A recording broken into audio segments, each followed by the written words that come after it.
I really understood that nature knows balance. Whereas we take that and really create chaos. We can, most of us try to create.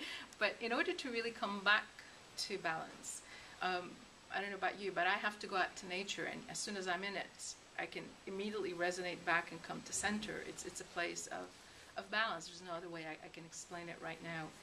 And so through learning to understand these frequencies and the patterns, just like I learned to understand the physical, the patterns and the signature of the electrochemical, electromagnetic field, and work with it when we work with clients. It was the same thing with plants and quartz. And you all know people use crystals or people use intentions, and it's just another the means of touching that which is here basically. So you have 7 different kinds that you create. Could you tell us a little bit about each one? Yes, and so the set that I created works exactly on what you talked about, which is the different chakras. And they were created intuitively, but not with intention. Most of the Bach flower essences, you go pick up a flower with the intent of using it for a particular disease, perhaps, or assisting. In this case, I was directed to create the essences over a period of 4 or 5 years, and after the last one, the 5th one, was created, then the guidance came that this is what they're to be used for. And in the meantime, nobody else but myself was using them. And they were to work, they were to assist in working on the different chakra system, but not necessarily just from a linear way. The linear approach would be the first chakra would assist, the ones for the first and second chakra would assist you on issues with safety and abundance and fear and the like, etc. And they work such as the first one works on the first and the second chakra, because there are elements that are codependent, if you will. The second one works on the second and the third chakra. The 4th one works only uniquely on the heart, assisting people in opening up just the heart, or anything within the heart chakra. There's could be tons of stuff. And then the 4th one works on the upper chakras. The lower chakras need to usually be cleansed, but they're active all the time. The upper chakras are clean, but they need to be activated. And typically, if you're ready to activate, or you're in the process of activating the upper chakras, and something in the lower chakra is really not clean, then taking the essence of the upper chakra will also assist in releasing some of the stuff in the lower chakras to further activate the upper chakra. And there's one for the 7th chakra and beyond, for a lot of people who do a lot of multidimensional work. And that particular one also assists in, so these can be taken individually or in combination. And if, for instance, you were to, I find myself often working on a client, there's really something really stuck, a little bit of the 7th, the celestial dolphin flower essence will kick in to assist the process. So there's just a lot that happen. So this is from a linear perspective, but there's also a lot of multi-dimensional effects that happen when you take these. And this has really been spoken of when the people have used them. And if you were to go on the website, there's a lot of testimonials that people have spoken about. But the one thing I wanted to say is, as a scientist, I really tried to understand how they work, and I've done some blinded study where I gave them to people to work with for a month without telling them what they were, and get the feedback so that I can be sure that what is written in there is pretty much what they say they do. And what was your success? It was confirmed. But what I'm finding out also is they do a lot more than there's an individual. There's a component to them. There's an intelligence to everything, right? And there's also an intelligence to these flower essences, and they work with each individual according. There is a component of it that works according to what the person needs, and so basically, I could express so much of what they do. They have an ability within themselves to also work with you as you move on. The frequencies of these essences is very particular in that, from a scale of 1 to 10. There is just the second, the third chakra, the second, third, and fourth chakra ones. They're pretty much around a 10 because everybody can actually work on this. And this is determined by where we are as a consciousness here, right now. The other ones are on a scale of 6 to 7, from 1 to 10. The reason being is that a lot of people haven't really done a lot of the work that's necessary, especially the lower chakras and some of the higher chakras.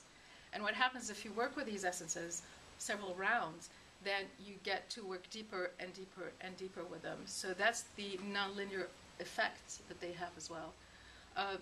The last one that I just brought out is called Universal Heart.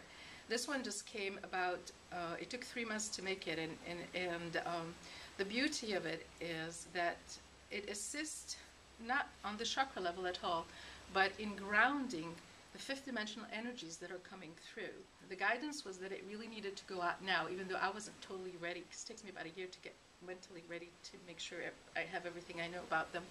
But not only it assists people who are really now going through all the chaos with all the energies that are coming in, but to ground them in and to assist in coming from a place of integrity from the heart, connecting to the universal heart, which is the one heart. And so whatever it is that is out of integrity, whether relationship, whether whatever, it will come up and be right in your face for you to look at. And what the flower essences do, just like Reverend Danielle said, they're not a cure by no means, but they're catalysts. Catalysts in the sense that if you're willing, ready to work with something, they will catalyze the process for you so that it moves faster and you can actually move through it as opposed to being stuck. If there are any questions, I'd be happy to answer them. I will be out there with them for people to try and to show how. Oh, there's one more thing, if I may. Since it is an intuitive process, since a lot of ways of using intuition is through muscle testing or pendulum, and a lot of my friends did not want to do that, I created a set of cards that would represent each one of the essence. And the idea is that you could sit in meditation in the morning or in the evening, hold the cards in your hand, and ask your body, ask your consciousness where I'm at. What do I need today? You could do that once or twice a day. And you would pull one card, 2 or 3, depending on how many you called, and you will just take that essence. And you would know that this is, by reading the information about what that essence do, you would know whether or not it really resonates with where you are. And thank you so much. So your body actually, so your body naturally knows what it needs, and it will gravitate towards.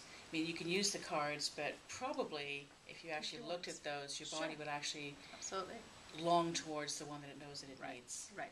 The card help also in the sense that if you're like me and you'd like to take more than one, you're always real intense about everything.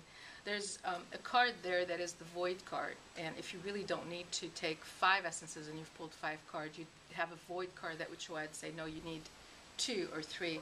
So there's kind of a feedback mechanism, so to speak, that was created as part of the essences. Thank you very much. So with any healing modality that you access, whether it's flower essences, crystals, pendulums, intuitive oracle cards, your body has this amazing intelligence, and it knows what it needs. And this is down to where the colors that you wear, the exercise that you do, the food that you crave. And it's only when we allow our ego to completely hijack and start overriding what it is that we do, and we cut off our body's ability to start communicating with us as to what we need. It knows if it needs a flower essence, it knows if it needs a crystal, it knows what color it wants to wear, it knows how much sleep it needs. Your body has an intelligence and a consciousness of its own if you choose to listen to it. And it can give you feedback, and you can actually go into a meditation and ask your body, what do I need? What does my body need today? And you can actually hear or feel or sense certain foods, certain exercise. You might be shown that you're needing a nap. You might be told to go to a doctor to get certain things and certain cravings. But your body is not just something that you walk around with and serves your mind. It actually has a consciousness all on its own.